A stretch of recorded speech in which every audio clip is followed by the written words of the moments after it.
අධිෂ්ඨානයෙන් අභීතව අරමුණ කළා යන තේමා පාඨයෙන් 1985 වසරේදී එවකට කර්නල් හෙට්ටිආරච්චි මහත්මයාගේ සංකල්පයකට අනුව ආරම්භ කළ විශේෂ බලකාය කොටි ත්‍රස්තවාදීන්ට ඉමහත් හිසරදයක් වුණා. ගොඩින් දියෙන් ගුවනින් ඕනම අවස්ථාවක සටනට අවතීර්ණය වීමට ගරිල්ලා පුහුණුව හදාරා ඇති සෙබළුන් කුඩා කණ්ඩායම් ලෙස ගොස් ත්‍රස්තවාදී ඉලක්ක වෙත සාර්ථක ප්‍රහාර එල්ල කිරීම නිසා ත්‍රස්තවාදීන් පරාජය කිරීමට සුවිශාල දායකත්වයක් ලබා දුන් බව අපි දැන සිටියා.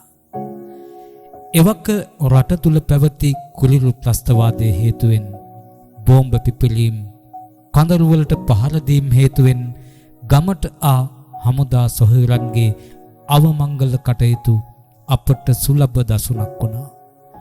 පාසල් අවධිය නිමවෙත්ම රටට දැයට තියෙන අසීමිත ආදරයේ හින්දම යුද්ධය නිමා කිරීමට දායක වීමේ අරමුණෙන් 1994 අවුරුද්දේ මාර්තු මාසයේ 16 වෙනිදා මාතෘභූමියේ ස්වෛරීත්වය භෞමික අඛණ්ඩතාවය සුරක්ෂිත දේශයක් ගොඩනැංවීම උදෙසා යුද්ධ හමුදා විශේෂ බලකායට එක්වීමට ලැබීම වාග්යක් හැටියට අපි අදටත් සලකනවා.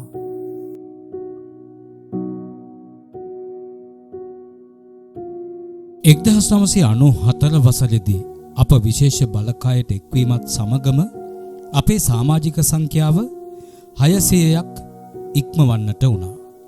රට තුල පැවති යුදමය තත්ත්වය ක්‍රමෙන් වර්ධනය වීම හේතුවෙන් ත්‍රස්තවාදීන්ගේ ප්‍රබලත්වය වර්ධනය වුණා. ඔවුන් නොසිතූ අයුරින් අප භූමිය අත්පත් කරගත්තා. එවන් පසුබිමක අපගේ ජ්‍යෙෂ්ඨ නිලධාරීන් තම අත්දැකීම් ප්‍රමුඛ කරගෙන යුද්ධයට මුහුණ දීමට නව උපක්‍රම ක්‍රියාත්මක කිරීමට බලාපොරොත්තු වුණා. ඒ නිසාම ඔවුන්ගේ පිරිස අඩු කිරීමට විවිධ ක්‍රම උපාය මාර්ග යොදවන්නට සිදු වුණා. ඒ නිසා තමයි දෙවන විශේෂ බලකාය ආරම්භ කරලා කුඩා කණ්ඩායම් ලෙස සතුරු භූමියට ඇතුළු වෙලා ඔවුන්ගේ කඳවුරු වලට පහර දීලා ඔවුන් විනාශ කිරීම අරමුණු කරගත්තේ. එමගින් ඊටමත් සාර්ථක ප්‍රතිඵල ලබා ගන්නට හැකි වුණු බව ඔබත් මමත් හොඳින් දන්න කාරණාවක්.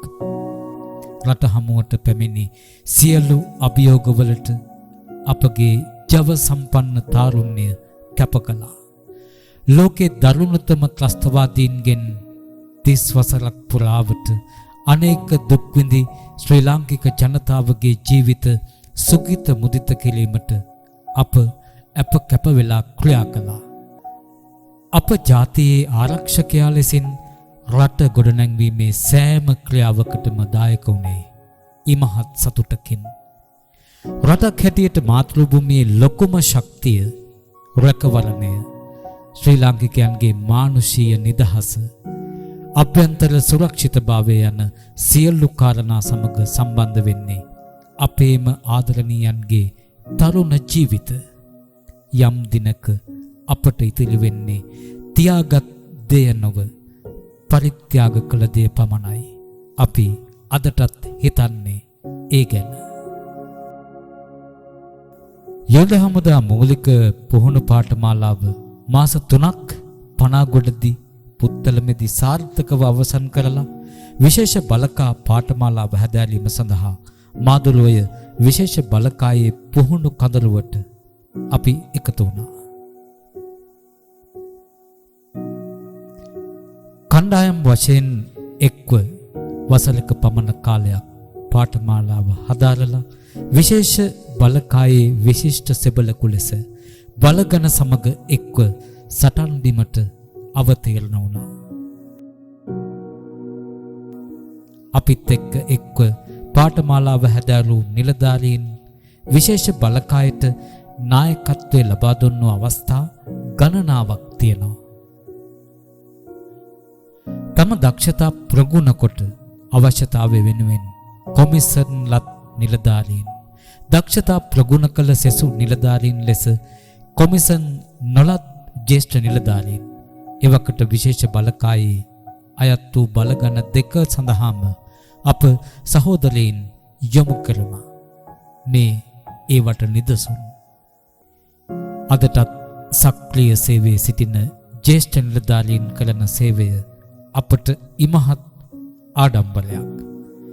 මූලික පුහුණු අවසන් කරලා ඉන් නොනවතුණු අප සහෝදරයින් තම ජවය ශක්තිය හා ආත්ම විශ්වාසය නිසාවෙන්ම පැරෂුට් පාඨමාලාව, සංග්‍රාමික යතුරුපැදි පාඨමාලාව, දුරදිග විහිදුම් පාඨමාලාව ප්‍රගුණ කළා වගේම ප්‍රගුණ වෙදිකලු පාඨමාලාව, කිමිදුම් පාඨමාලාව බොහොම සාර්ථක ලෙසින් හදාරන්න අපි හැමෝම එකතු වුණා.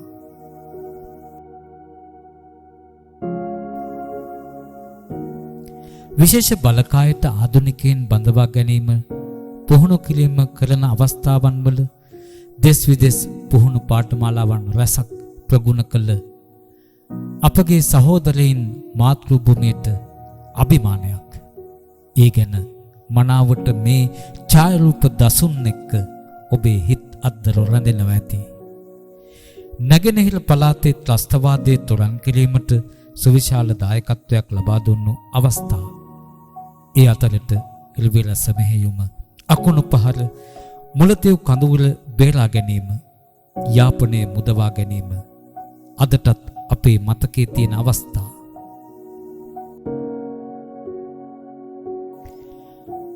අවසන් සටන පුදුමාතලන් දක්වා ක්‍රියාන්විතේ අපි එක දිගට අරගෙන ආවා.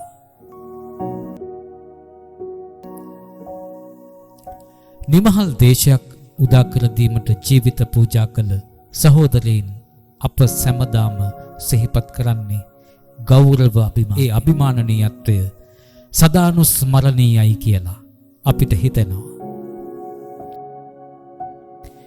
අවාසනාවන්ත අයුරින් ජීවත්ව සිටියදීම තම ශරීරාංග කොටස් මාතෘ භූමියේ මෙහෙදන් කර ආබාධිත වූ සහෝදරයින්ද අපට මහා ආඩම්බරයක්, අභිමානයක්. 30 වසරක් පුරාවට පැවති යුද්ධය නිම කිරීමට සක්‍රිය දායකත්වයන් ලබා දීමට හැකියවීම අප සැම මාතෘ භූමියට ණය නැති සොහොයුරන් ලෙස මිය යා හැකි බව අපි හදවතින්ම පිළිගන්න කාරණාවක්. අභීත රණවිරුවන් ලෙස විදේශගත යුද්ධ 3ක් නිම කරගන්න අපිට දායකත්වය දෙන්න හැකියාව ලැබුණා. හයිටි, ලෙබනන්, සුඩාන් කියන රටවල රාජකාරී කටයුතු වලට යුද සමයේ අපි සහාය කළා. ඒ විතරක් නෙවෙයි, විශ්‍රාම ගැනීමෙන් පස්සේ රුසියානු යුද්ධය වෙනුවෙන් අසහාය වෙහෙසක් දරන්න අපගේ අභීත රණවිරුවන් යුදමය වාතාවරණය ලබාගත් අත්දැකීම් එක්ක තවමත් සිය අමිල මෙහෙවර ඉටු කරනවා.